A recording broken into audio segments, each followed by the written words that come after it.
Bonjour à toutes et bienvenue dans mon deuxième épisode de podcast. Tout d'abord, merci beaucoup à l'accueil que vous avez fait au premier épisode. Vraiment, ça m'a énormément touchée. J'ai eu beaucoup de messages d'encouragement, de soutien et voilà, j'étais très émue de voir que la communauté tricot a toujours une telle bienveillance. Voilà, ça fait vachement plaisir et ça m'a donné envie de continuer. Donc me revoilà. On commence par ce que je porte. Alors, je porte une marinière de Marianne Munier, marguenée sur Ravelry et les réseaux. C'est la marinière La Coubrée.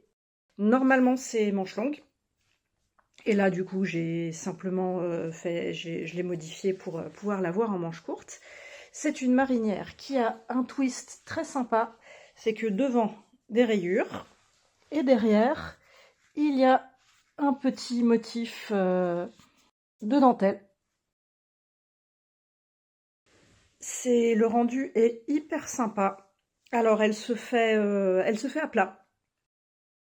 On commence par le devant, on fait le devant comme ça, puis ensuite on relève les épaules et on fait tout le dos. Ensuite on coud ici. Mais je crois que Marianne met des tutos pour bien coudre facilement dans son patron. Donc vous pouvez y aller, en plus c'est vraiment qu'une petite couture, c'est assez facile à faire même quand on n'aime pas trop coudre.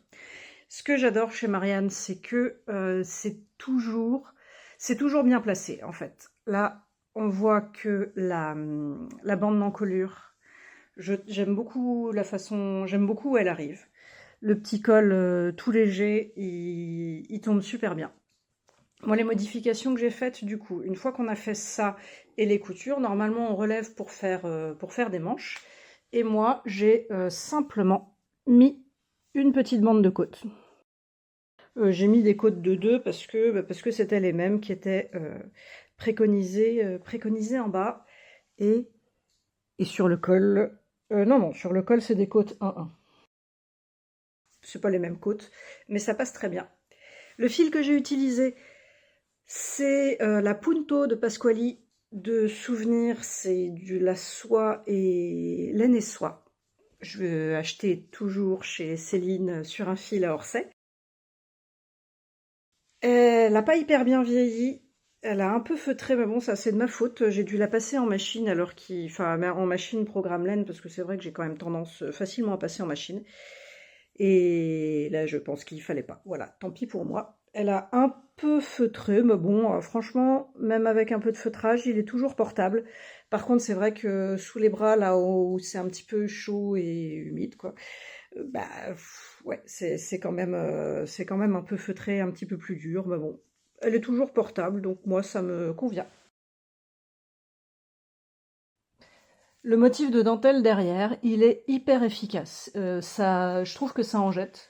Le rendu, il est top. Alors quand c'est moins feutré, du coup, c'est un petit peu plus souple et peut-être un peu plus joli, mais bon. Et si vous avez un doute, n'hésitez pas parce que le motif, il est hyper simple. En fait, c'est un minuscule carré qui se répète. C'est un minuscule carré de motif. Vraiment, le rendu est top pour un effort minimal. Franchement, allez-y. Voilà, la marinière La Coubrée de Marianne. Je vous remets toutes les infos ici. On passe au projet fini. Alors, j'ai terminé la marinière, encore une marinière, l'arrêtaise d'Hélène Lacaze-Avant. Voilà. Je suis très contente du résultat. Je vais vous le passer. Voilà, alors assise, on voit pas forcément hyper bien. J'ai une grande ampleur. C'était voulu, alors peut-être pas à ce point-là. Alors, j'avoue que je n'ai pas fait d'échantillon vu que je le voulais ample. J'ai testé l'échantillon après coup. Je suis pas tant dans les choux que ça. Je dois avoir 22 mailles au lieu de 23. Mais enfin, 22 mailles au lieu de 23, on gagne vite 3-4 cm sur le de tour. Là, très honnêtement, j'aurais quand même bien voulu peut-être 10 cm de moins d'ampleur. Donc je verrai pour les prochains modèles, je saurai je saurais qu'il faut que je descende d'au moins 1 ou 2 tailles. J'aime beaucoup, sinon j'aime beaucoup le résultat. L'encolure est assez ample, même si je pourrais la faire un peu plus ample parce qu'on relève les mailles pour l'encolure. On relève les mailles après coup pour l'encolure, donc il suffit de relever peut-être 5 mailles de plus et du coup ça ferait une encolure qui tomberait un petit peu plus comme ça. Éventuellement, voilà, si je veux quelque chose de plus large, c'est ça. Il y a un très beau dégradé de rayures qui met en valeur le coloris du bruit des aiguilles. Voilà, qui m'avait vraiment donné envie de faire cette marinière. J'étais tombée là-dessus au pop-up de Lily comme tout. Le bruit des aiguilles, Anna du bruit des aiguilles exposait là-bas. Et j'ai flashé sur ce coloris, c'est le coloris Upside Down. Et du coup, j'ai cherché un uni dans la boutique de Lily comme tout. Ah. Petit marqueur. Et j'ai trouvé ceci chez Gepardiarn Wild and Soft. C'est un mélange laine et soie, 60% soie, 40% soie, 60% laine mérinos. Donc il y a un super, franchement il y a un super tombé. Comme c'était un petit peu plus large que prévu, ben, évidemment je me suis retrouvée en rade de fil de mon coloris principal. Bon, j'ai eu la flemme de racheter une pelote pour faire ça. Du coup, j'ai fait un poignet dans le coloris contrastant. Oui, j'aime bien, finalement, ça me plaît. Voilà, le modèle me plaît beaucoup. Il est validé pour le projet à long terme là, de t-shirt dégradé. Je me baserai là-dessus. Je prendrai, je pense, 2 tailles en dessous pour avoir un truc ample, mais pas autant. Donc 1 ou 2 tailles en dessous. Je vais voir, faut tester. Et je pense que je relèverai peut-être 5 mailles de plus sur l'encolure pour avoir une encolure un poil plus ample. J'aime bien. Et qu'est-ce que je voulais dire d'autre? Ah oui, jersey en vert, parce que comme je veux un dégradé, je veux quelque chose qui se fonde vraiment. Donc, je le travaillerai sur l'endroit et je retournerai après. Et simplement, la bande de raglan sera faite à l'endroit pour marquer un petit peu plus la bande de raglan. En général, je trouve que c'est assez joli, les t-shirts avec un jersey en vert et une bande de raglan marquée en endroit. Faut tester. Faut tester. Le combo que je vous ai montré servira de crash test, même si j'ai bien conscience que c'est un crash test de luxe pour la prochaine version. Voilà. Je me suis changée pour la suite parce que ce pull tient très très très chaud. J'ai aucune idée de pourquoi. Parce que bon, normalement, laine et soie en fingering, je le supporte plutôt bien. Et la soie, c'est normalement plutôt respirant. L'échantillon, il est dense, mais pas tant que ça. Il est même presque un peu, vous voyez, on voit quand même à travers, hein, donc c'est pas une grosse densité. Après, c'est peut-être aussi le tissage de ce fil-là. Le filage de ce fil, c'est assez particulier parce qu'on a 240 mètres pour 50 grammes. Donc on se rapproche quand même de la light fingering. Et en même temps, il est très très rebondi. Il est très rebondi, donc et on peut la tricoter comme une fingering sans aucun problème. Et c'est peut-être le côté rebondi qui emprisonne bien l'air et qui du coup tient chaud. Mais à prendre en compte parce que clairement je pourrais pas le porter à la mi-saison, je pense. Alors, second projet terminé. Je vous montre et je vous explique. Parce que pareil, il y a des explications à faire. C'est un mini châle fait avec le kit de la box de Noël de Lily sur un fil. J'adore le résultat. Je vous explique.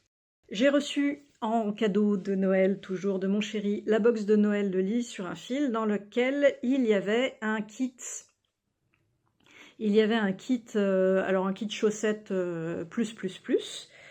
Lily sur un fil fait des magnifiques box avec des thèmes super sympas, une très belle iconographie, des goodies ultra sympas, et puis une base toujours un petit peu originale, mais facile à utiliser. Elle arrive toujours à trouver un bon compromis, je trouve, c'est top. Enfin, franchement, ces box, allez-y les yeux fermés.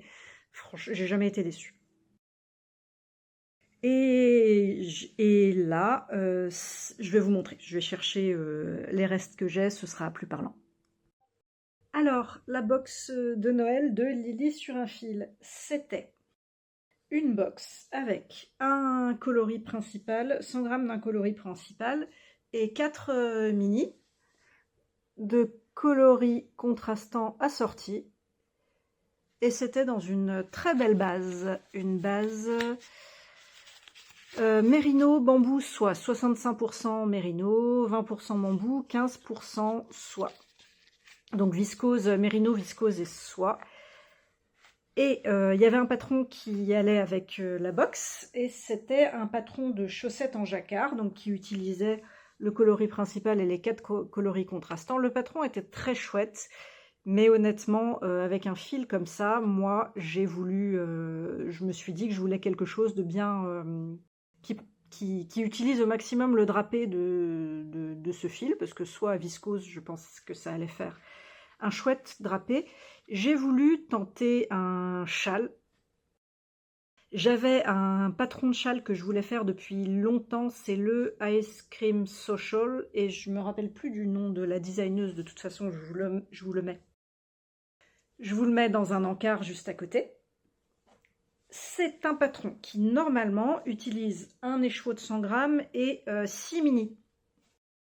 Moi je n'avais que 4 mini, mais vu la construction du patron, je me suis dit que j'allais tenter d'adapter. Donc le patron, c'est un châle en triangle là, un châle en cerf-volant. Voilà.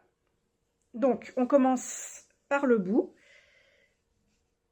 Du point mousse avec le coloris principal et une section de dentelle avec le coloris contrastant.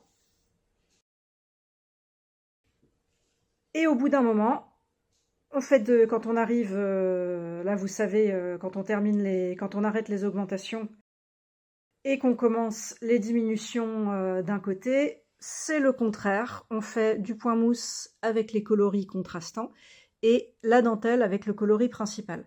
Donc là, c'était sur 6 coloris contrastants, donc 6 mini dans son patron. Moi, je me suis dit que j'allais adapter avec 4. Le seul truc, c'est que quand on arrive là, sur le diagramme de dentelle, il faut juste compter pour savoir comment je vais terminer ma dentelle, quel diagramme je prends pour terminer ma dentelle. Enfin, c'est des adaptations qui ne sont pas forcément très très compliquées. Si ça vous intéresse, je pourrais vous en dire plus. Et le résultat me plaît beaucoup. La grosse interrogation, c'était est-ce que j'allais avoir un châle assez grand?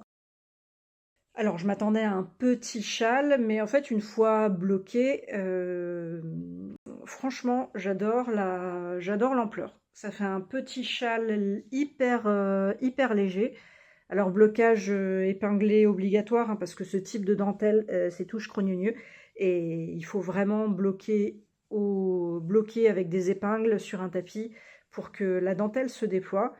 J'avais d'ailleurs fait un blocage intermédiaire de la première partie pour me rendre compte un petit peu de la longueur que ça allait donner.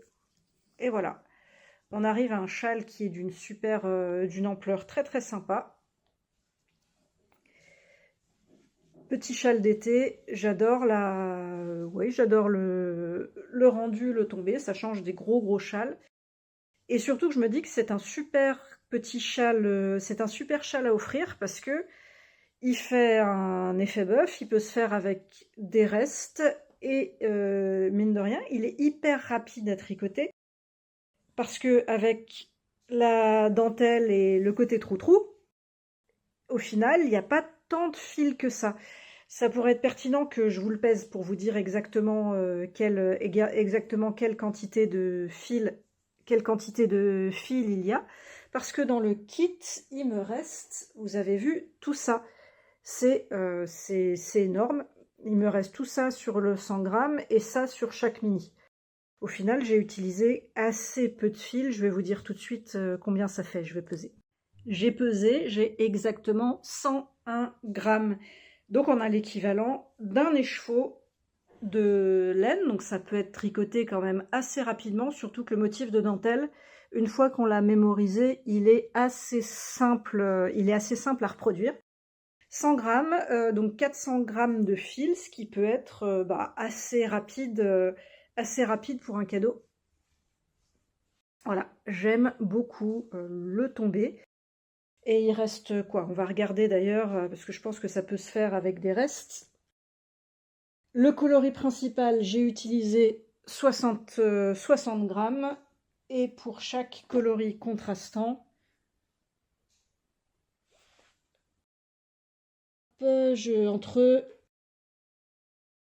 entre 6 et 8 grammes de chaque coloris contrastant, donc même pas la moitié d'un mini. Ça peut se faire vraiment avec des restes. Voilà, j'aime beaucoup et je pense que je referai. On passe au projet en cours. Alors le châle Peacock's Pride, mon châle en brioche. Il s'est passé un tas de trucs sur ce projet en une semaine. Je vous avais dit que j'étais pas sûre, enfin je vous avais dit ou pas d'ailleurs, je ne me rappelle plus, que j'étais pas sûre de ma quantité de fil, parce que les copines qui l'avaient fait s'étaient trouvées short.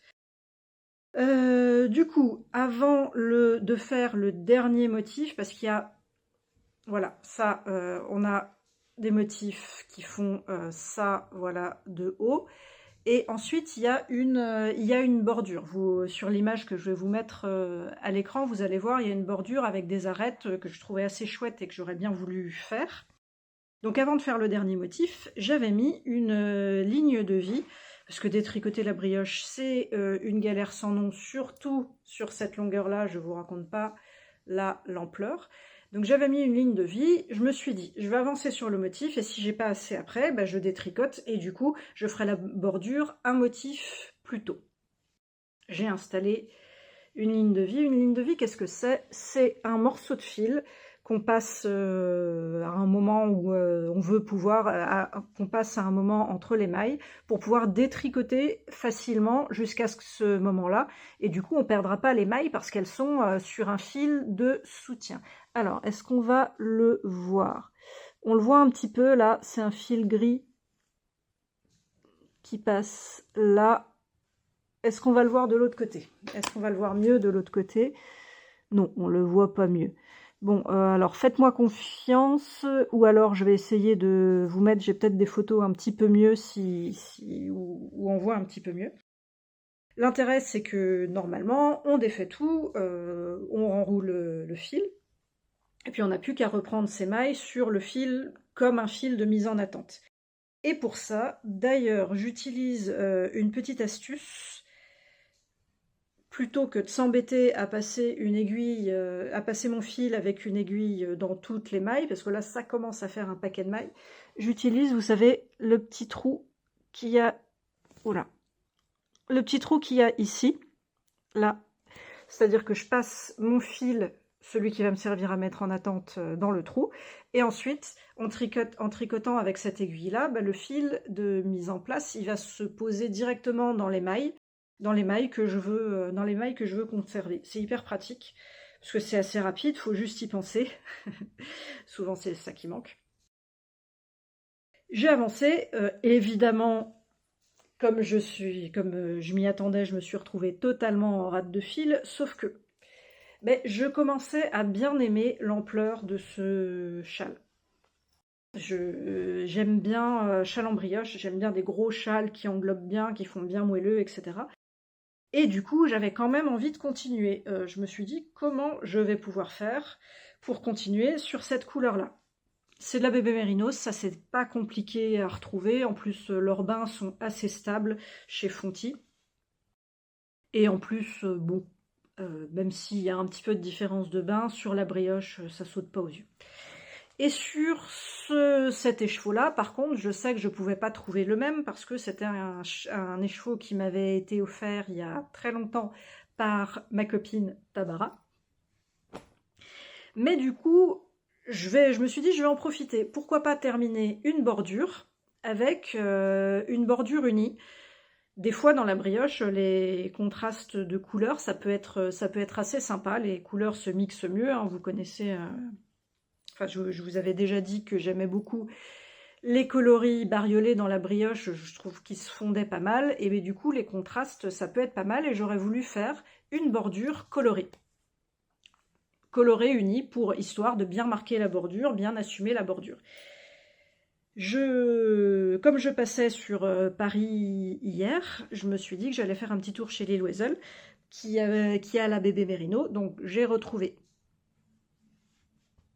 une pelote en plus de bébé Mérino, du bon coloris. Le bain, évidemment, c'est pas le même, comme le mien est bien trop vieux, mais bon, ça saute pas aux yeux. Je vois pas franchement de différence. On verra une fois porté, mais on verra une fois monté, mais de toute façon, le châle, une fois porté, on verra rien du tout. Et là, il a fallu choisir le coloris uni. L'idée, c'était de piocher là-dedans. J'ai eu l'aide d'une super vendeuse chez Lille Oisel. Elles sont toujours hyper passionnées, hyper compétentes. Enfin, elles ont toujours des super idées. On avait trouvé du rose, du bleu. Alors jaune, on n'a pas trop trouvé parce que comme il a un sous-ton de vert, c'était compliqué d'avoir un jaune qui soit suffisamment peps, mais pas trop jaune. Le rose, on avait trouvé un rose qui allait bien, c'était sympa, ça faisait le job. Pareil pour un bleu, mais à un moment donné, elle m'a suggéré un truc. Moi, j'avais déjà dit que ça me dérangeait pas d'aller dans d'autres matières s'il trouvait, parce que j'ai pas de souci avec la transition de matière dans la brioche. Vous savez, comme Stephen West, il fait souvent dans ses châles un petit peu peps, il met des touches de mohair, histoire de rajouter une autre texture, un pop de couleur, etc. Donc moi, ça me dérangeait pas. Et elle m'a sorti ceci. Regardez comme ça claque. En fait, ce que j'adore, c'est que ça claque, parce que la couleur n'est pas dedans, mais en même temps, c'est hyper assorti. Et du coup, je trouve que ça va faire une bordure. Bah, quitte à faire une bordure, autant assumer la bordure. Et là, voilà, ça assume la bordure, quoi. Ça va faire un peu fluffy. Je suis super contente du conseil et du résultat. J'ai hâte de voir ce que ça va donner, mais ça m'inspire bien. Je suis vachement contente, j'ai hâte de voir le résultat. J'ai commencé, donc là, c'est sur l'endroit, j'allais dire sur l'envers, mais finalement, le côté endroit-envers sur ce projet. Voilà, ça donne ça. Alors, je me suis posé la question, est-ce que je mets un ou deux fils de mohair? Deux fils de mohair, c'est-à-dire tenue à double. J'avais peur que ça prenne trop de place et qu'on voit plus la brioche. Un fil, j'avais peur que ça se voit pas assez. Donc j'ai réitéré le coup du fil j'ai réitéré le coup de la ligne de vie. Voilà. Là, j'ai un fil. Est-ce qu'on va la voir? Non, on la voit toujours pas d'ailleurs. C'est un petit peu là, mais bon, franchement, si vous arrivez à la voir au milieu, c'est que vous gérez vraiment bien la brioche. Moi, je trouve que c'est pas hyper... Bon, bref. Il y a un fil de survie qui est passé alors, j'ai oublié de le passer dedans avant, donc c'est passé un rang trop loin. J'aurais qu'un rang à détricoter à la main si je détricote. Bon, c'est pas grave. Mais a priori, je pense qu'un fil, ça va me plaire. Surtout que ce violet, il est hyper lumineux. Je trouve qu'on le voit quand même vachement bien, même si le fil est fin. Et j'ai peur qu'avec deux fils, ça fasse trop fluffy et que ça prenne trop de place, qu'on voit plus rien et qu'on perd la délicatesse de la brioche et que ça fasse, vous savez, une grosse bordure une grosse bordure de fourrure, quoi. C'était pas le but du châle.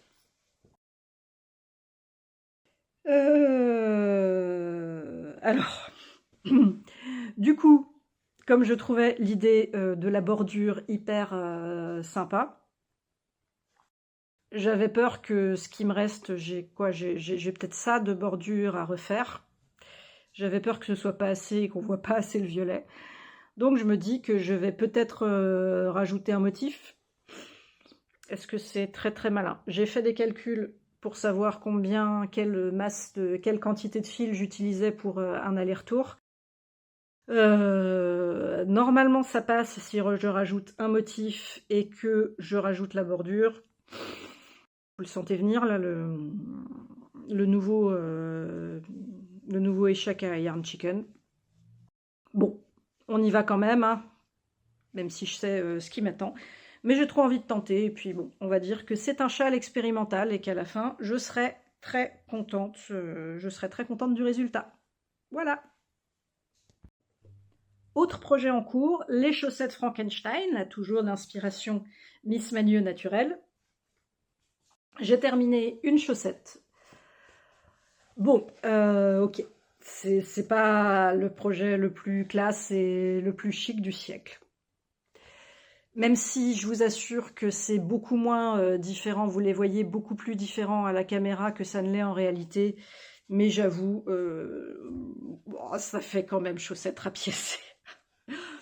On va dire qu'on les verra pas et que ce sont des chaussettes de l'amour. J'ai terminé la première paire, j'ai remonté, j'ai découpé la première chaussette et j'ai découpé la chaussette suivante. Alors il y a un rayon de soleil, j'espère que ça va pas faire trop de... J'ai perdu le mot, si trop illuminé, enfin bon, bref, vous avez le mot. Pas moi, il va me revenir. Voilà. Donc j'ai récupéré la tige, j'ai bazardé le reste parce que vraiment c'était trop abîmé. Et j'ai commencé le talon, là, que j'ai presque terminé. Alors maintenant, alors mon homme qui n'a pas forcément un gros coup de pied, des talons classiques, comme ça suffit bien. Il n'y a pas besoin de talons renforcés à gousset. Ça me permet de faire un tube derrière beaucoup plus facilement, parce que le tube tricoté en rond sur un tube, je le fais en marchant, enfin au cinéma dans le noir, etc. C'est quand même beaucoup, en lisant, c'est beaucoup plus rapide, plutôt que le talon à gousset où il faut forcément diminuer ou augmenter, être un poil plus attentif ou au moins regarder un poil plus son tricot. Donc là, c'est plutôt qu'un talon en rang raccourci, j'utilise le talon de Lysandre Ourdin, qui propose un tuto sur sa chaîne, qui fait un talon, j'aime beaucoup, alors ouais, évidemment avec la surexposition, voilà, c'était ça le mot, surexposition. Avec la surexposition, vous voyez rien. J'essaierai de vous prendre une photo, enfin, où je vous envoie de toute façon le lien vers le tuto vidéo de Lysandre qui est très très bien fait. J'adore le rendu. Franchement, c'est hyper net, c'est symétrique des deux côtés. Il n'y a pas de problème de trou au coin. Ce talon, j'en suis hyper fan. J'adore. Donc là-dessus, vraiment, merci Lysandre. Tout ça pour les chaussettes... Chaussettes Frankenstein ou chaussettes de l'amour? Un peu des deux. Et je vous ai pas parlé de la maison de mon châle pan. Je l'ai déménagé parce que évidemment il tenait plus dans la minuscule pochette. Et maintenant, il habite dans le sac à projet illustré par Caro Choulouloute. C'est le sac à projet de la box de Noël Dark Christmas. Regardez-moi cette illustration.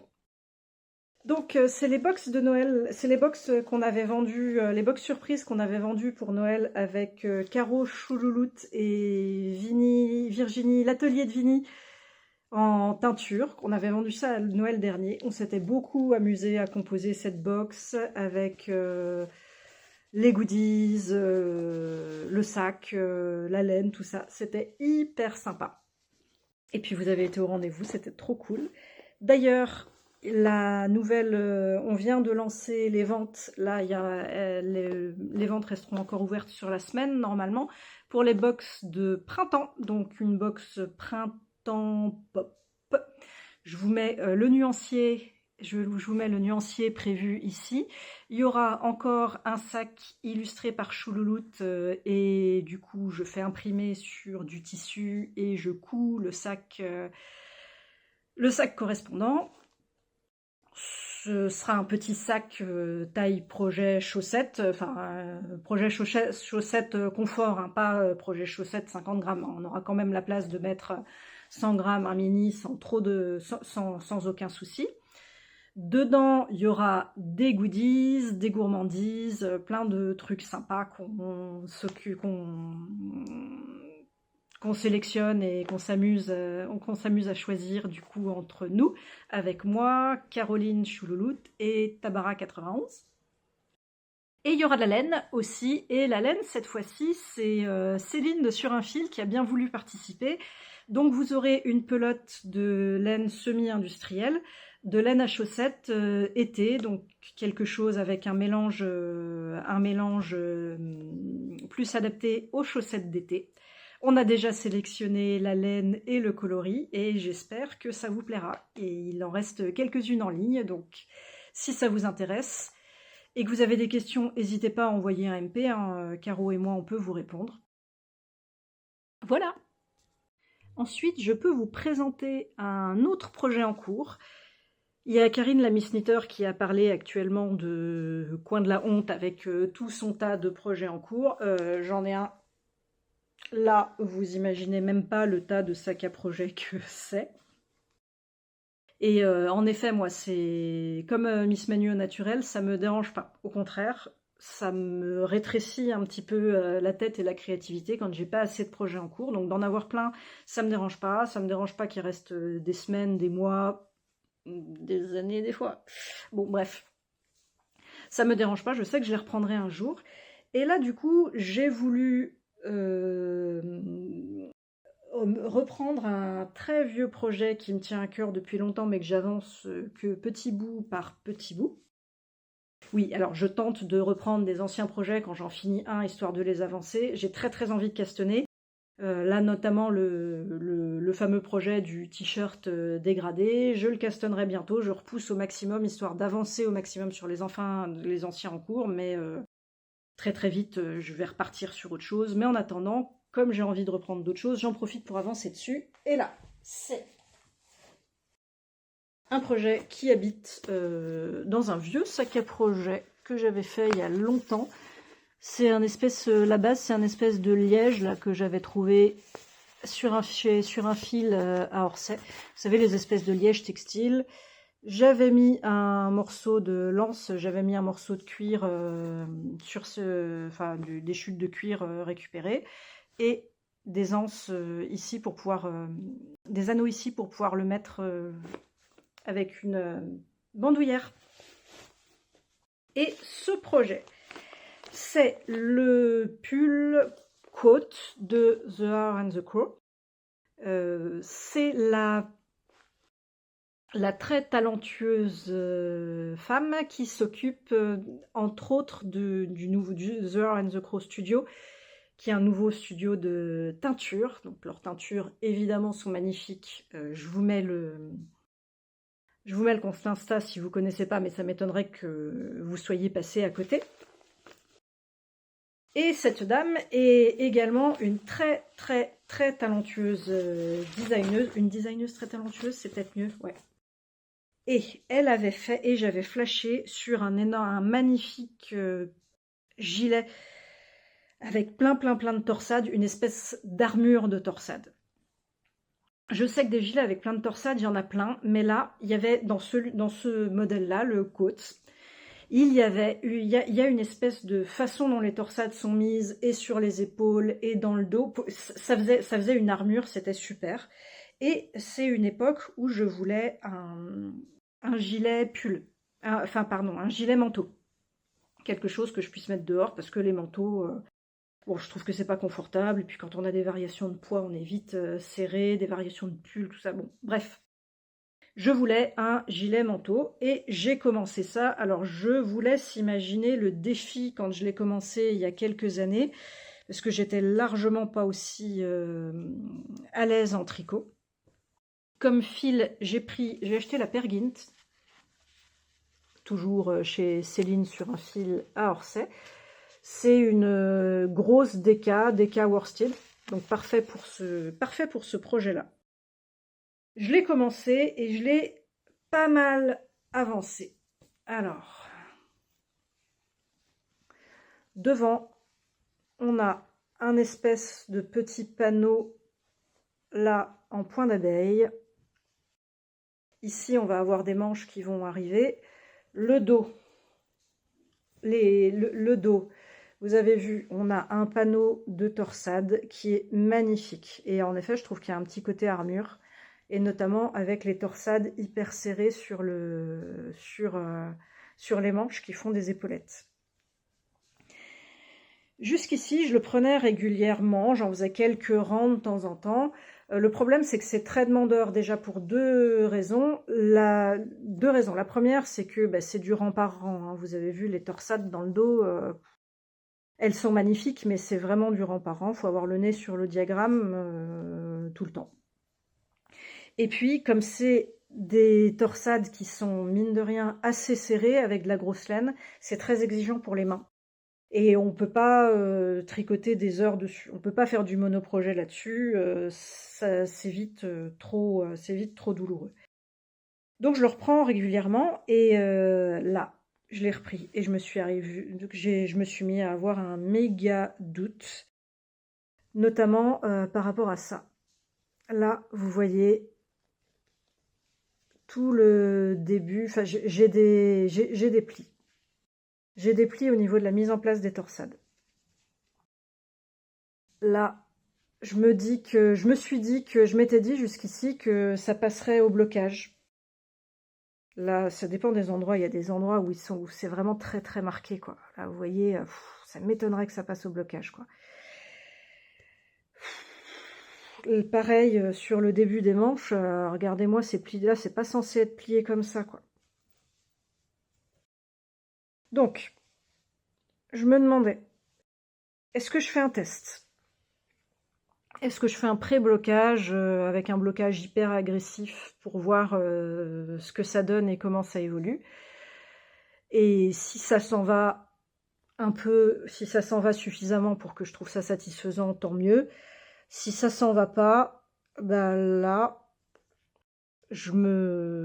franchement, là, je me sens prête à détricoter parce que je trouve ça moche, quoi. Quitte à avoir un très beau pull comme ça, c'est une grosse masterpiece, c'est des heures, autant qu'on soit content et que le résultat soit nickel. Surtout que je pense que ça, en fait, c'est dû à mon inexpérience. Quand je l'ai commencé, je pense que quand je l'ai commencé, j'étais pas forcément hyper à l'aise en torsade, et notamment en torsade sans aiguille, auxiliaire. Oh là là! Torsades sans aiguille auxiliaire, elles sont... et je pense que maintenant, je tricote beaucoup plus détendu, et je devrais plus avoir ça. Donc voilà. Je me dis que je vais peut-être détendre, je vais peut-être défaire tout ça, histoire d'avoir vraiment quelque chose de très très beau, de le reprendre et d'avoir vraiment quelque chose de très très beau.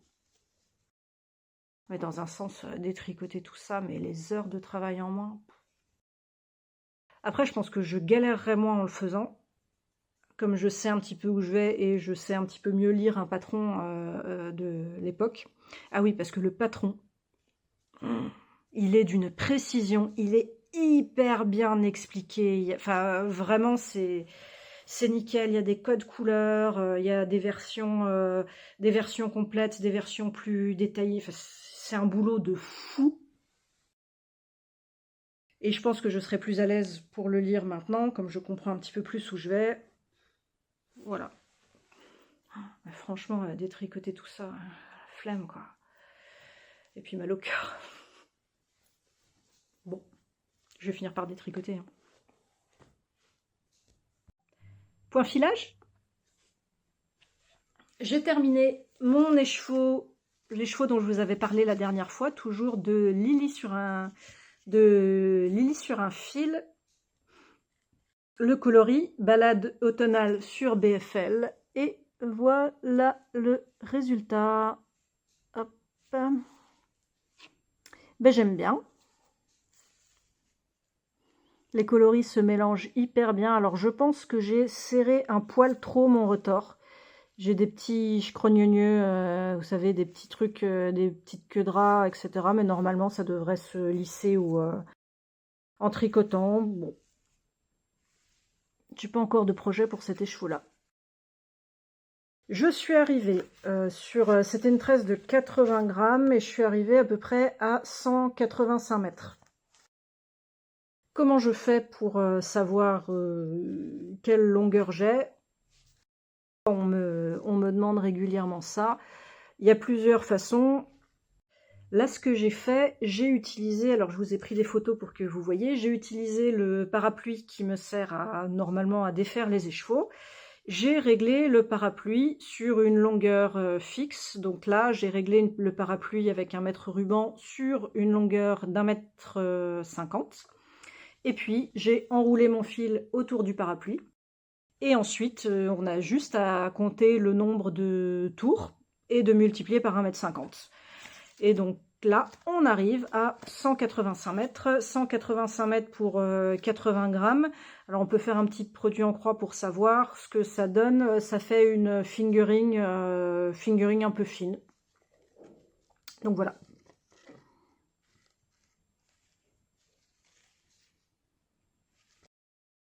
Ah oui, puis je vous avais mis aussi sur Instagram comment je faisais pour traiter mon fil. Parce qu'en fait, une fois qu'on a filé... Une fois qu'on a fait le retors, le fil, il peut avoir des différences de tension suivant le retors, suivant l'endroit du retors. Et pour lisser tout ça, pour faire un fil bien régulier, il faut le bloquer. Il faut faire un blocage. Moi, pour faire le blocage, donc d'abord, je le mets en écheveau. Et une fois qu'il est en écheveau, je le baigne. Donc, je le mets à tremper, pareil comme pour les tricots, une demi-heure tranquille pour qu'il s'imprègne bien. Et ensuite, je les sors un max dans un torchon et je le mets à étirer il faut le mettre à étirer en mettant un poids. Donc vous pouvez très bien l'accrocher en haut et accrocher un poids en bas. Moi, pour plus de simplicité, je l'enfile, je voulais vous mettre une photo, je l'enfile sur une théière et je le mets sur les bords d'une chaise et du coup, je laisse sécher comme ça. Alors, comme j'essore pas très très bien, ça peut prendre plusieurs jours à sécher, mais bon, voilà, c'est sur le balcon.